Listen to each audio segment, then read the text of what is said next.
Good morning, folks. Welcome to part 5 of my spoon refining video series. By now the epoxy and glitter plated spoons have cured sufficiently. So today I'm going to show you how to do preparations for the final assembly. Clear out the holes. These spoons have been covered with 5 epoxy layers entirely. No, 6, excuse me. 2 layers to bind the glitter.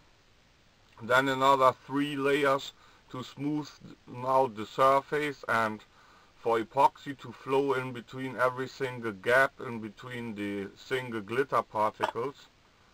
And one final coat to protect the stick-on eye I've applied to some of these spoons.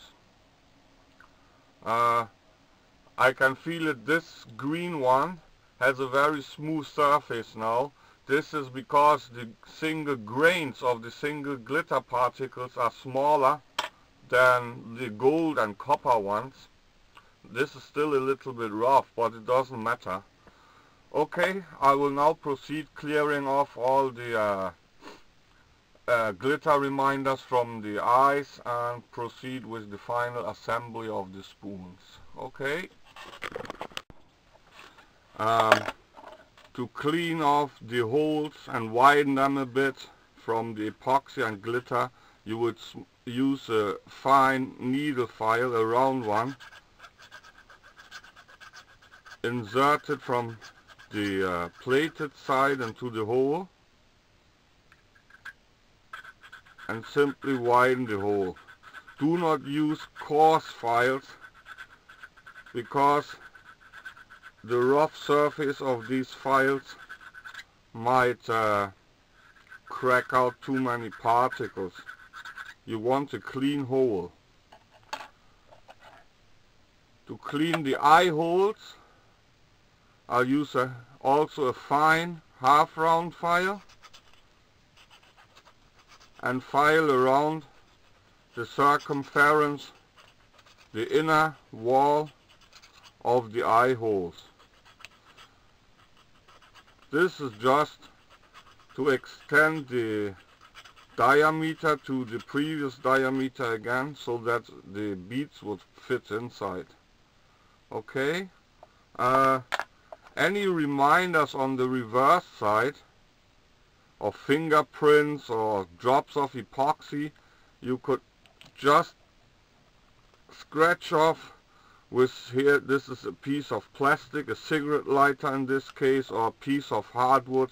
I've told you before that the epoxy will not adhere very well to the polished inside of the spoons, so you can get everything clean. Okay, needle file,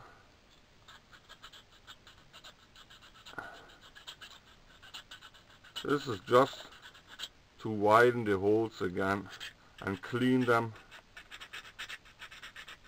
from epoxy and glitter. And if you find any reminders of epoxy on the polished reverse side, they come off easily this way. Most likely even your fingernail is enough. Okay, I'll do all the rest now without the camera. Forgot to mention, of course, there are the small holes to attach the beads. These are clogged up with epoxy as well. So you'd use a Dremel 1.5mm drill bit, as the holes are also 1.5, and carefully drill these holes out from the inside, because you will not find them from the top side because they would have all been covered with glitter.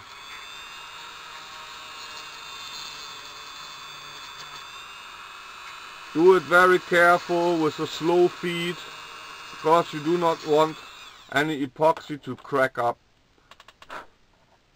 You see, the holes are through again and no damage has been done to the top side. So I will do all the rest now without the camera. That's about all of preparing these spoons for the final assembly. Alright? Okay. By now I have assembled all the beads. I've showed you the way how to do it in part 4 of this video, I guess, with the plain polished spoons. Of course, with the plated spoons you should take extra care when closing the wire forms to put your pliers on the wire, only on the wire, not on the spoon surface, as you do not want to damage it. Though, after my experience, these surfaces with glitter and epoxy are very sturdy and rigid. Okay, but one more thing to take into consideration is, everybody who's doing spoons knows that when assembling the split rings, they are likely to scratch over the ends of the spoon, and this could really damage your finish. You know it, if you have painted spoons, you get these ugly scratches of this when assembling the split rings. That paint would come off, and in this case it might also damage your epoxy and glitter plating. So to avoid this, you will use a size somewhat bigger split rings that you might normally use for spoons with just a metal finish. So I've picked some big ones. I hope these are going to be alright. So you have to take extra care about the way you assemble these. So you would open them up with your split ring pliers, insert them always from the reverse side. And if I had better split ring pliers, it would have worked out better. You see, I've inserted the ring from the polished reverse side and leave it this way. You do not want the ring to come parallel to the surface, but under a right angle like this. So now you would slide it over, keeping it 90 degrees offset to the spoon. So, and now grab the tag end only with your pliers shortly before it would have passed over the rim of the spoon. You grab it and pull it. Pull it open and slide it over. That's the trick. Okay, now the split ring has bent a little open. These are stainless ones. If you have tempered ones, it's going to come harder, but these also carry 40-45 pounds, so they should be okay. So this is the trick you should do to avoid your split rings to damage your finish. It's a bit more tricky. And do not put the hooks or swivels at this stage. You will do that in a second working operation. Okay, insert it, 90 degrees offset, twist it over, and now grab the tag end, pull it apart and lift it over the plated surface. This way you will not damage the surface, not make any scratches into it, causing the plating, or if you have painted spoons, the paint job to come off. Okay, hope the camera captured this now. And the swivels and hooks I would assemble in a second operation. Hooks are going to be rigged with the second split ring anyway, So I still have to choose which tied hook would match best to which spoon. So I will leave that operation out. But anyway, hope you figured out how to assemble the split rings on these lures. Okay, thanks so far. Okay people, all assembly has been done now. I won't deny that I messed up with two attachment holes of the spoons here and there. When assembling the split rings, some of the plating chipped off. This is because some particles were overlapping the rim. So when I threaded the split ring through from the reverse side, it lifted it up. So after I took notice on all the rest of the spoons, I used my file again to file the ends smooth, that there won't be no protruding particles anymore that could catch up with the split ring. Also, the attachment holes should have been made a little bit closer to the outer rim or edge of the spoon, so I would not have had to open the split rings up. So next time I should have take care. Next time I would take care of this, not leaving the rim too thick. That would be easier to poke the split rings through. What I did is, the parts chipped off, I applied some epoxy glue and glued them back, and put some epoxy glue on top as well to reinforce the whole thing. It's just for the looks. And well, I do not want to deny this because it would not be fair if somebody wants to plate his spoons this way as well. It's quite finicky to do this, but only two holes messed up. If I would have filed away the protruding particles, it would most likely not have happened. Just mean to tell you this. Very finicky, take care of it if you should do this as well. Okay. Okay, some general views of the completed spoons. As said before, these two are the ones with the flaws at the attachment holes.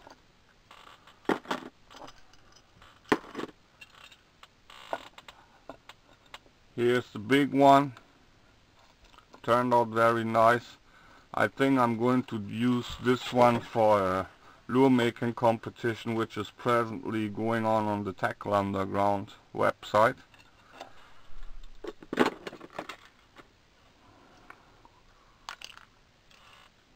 Or might use this one as well for the competition, I do not know yet.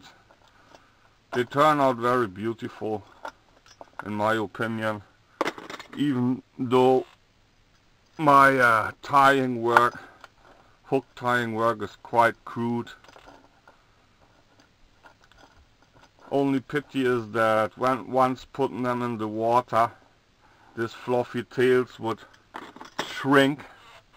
I'm going upstairs soon to make a test of the spoons. I will not test all, only one of each shape, because they would rather act the same in the water. So I hope I would not face another disappointment then. Otherwise I would have, if they would not swim well anymore or wiggle not enough, I would use the hooks for inline spinners then and think of something else for these spoons. Okay. Here's the one in green with the smooth surface. All reverse sides plain polished, as you will know. Showed you the plain polished one in the previous part of this video, and here's the last one. Bit more colorful tail. Okay, that was it. Okay folks, now it's the moment of truth in the bathtub. Testing them for action.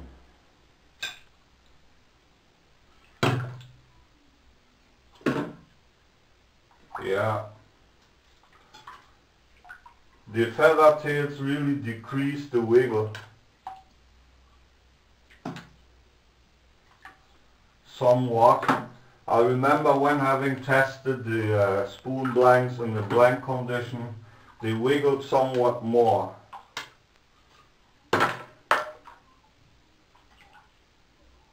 Yeah.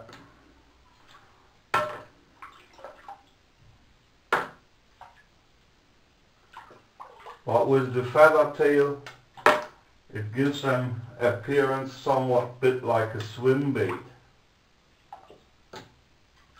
Of course, the bathtub is too small to try such big lures. But you see, now the feather tail doesn't look that pretty anymore. Okay, let's check for another model.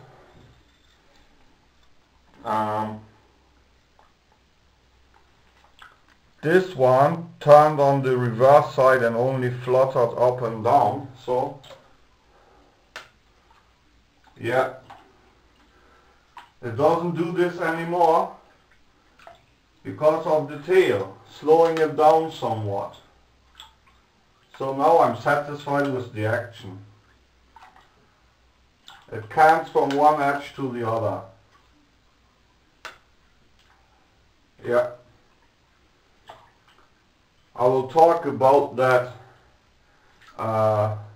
feature of attached tails to spoons in the final sequence of this video when I'm back down the basement.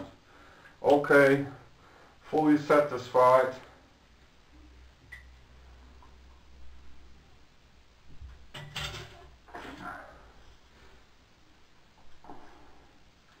Now it's one of these with two eyes.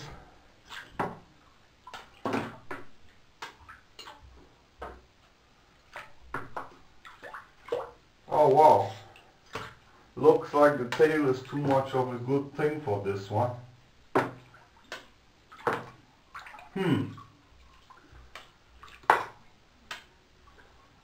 These do not wiggle a lot anymore.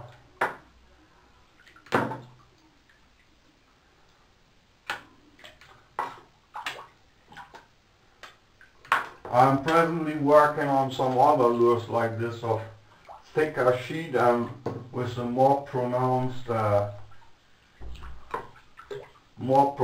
body curve. Now I think with these ones it's too much of a good thing. But who knows whether pipe would be attracted by this rather sluggish wiggle. If you rip and pause it, it's swimming attractively. I shall see. For spoon alone, the wiggle of this one is too low. But I shall see. As said before, I will talk about this tail to spoons later. Now this one is more likely. This is fine. Okay, lovely, just lovely.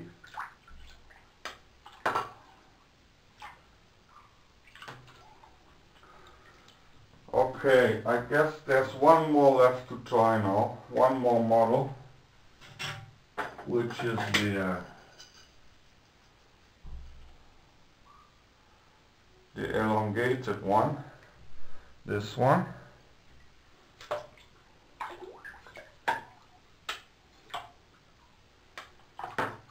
Yeah, this one rolls and cants from one side to the other, providing flash with the body.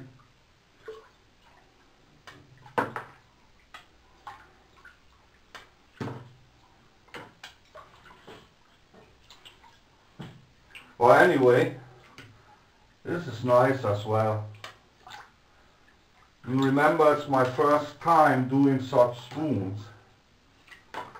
I have to try them out in the outdoors, as from May 1st on, when local predator season starts again. Now, I'm fully satisfied with my lures. Okay, thanks. Get back to the shop now. Okay people, finally this is the last sequence of my spoon refining video series. I've just successfully underwent that bathtub test. Hope you could see something, figure out about the swimming movement. These spoons really came out with a very sluggish wiggle. What I wanted to tell you, such attachment, no matter whether it's a feather tail, a bucktail or a grub,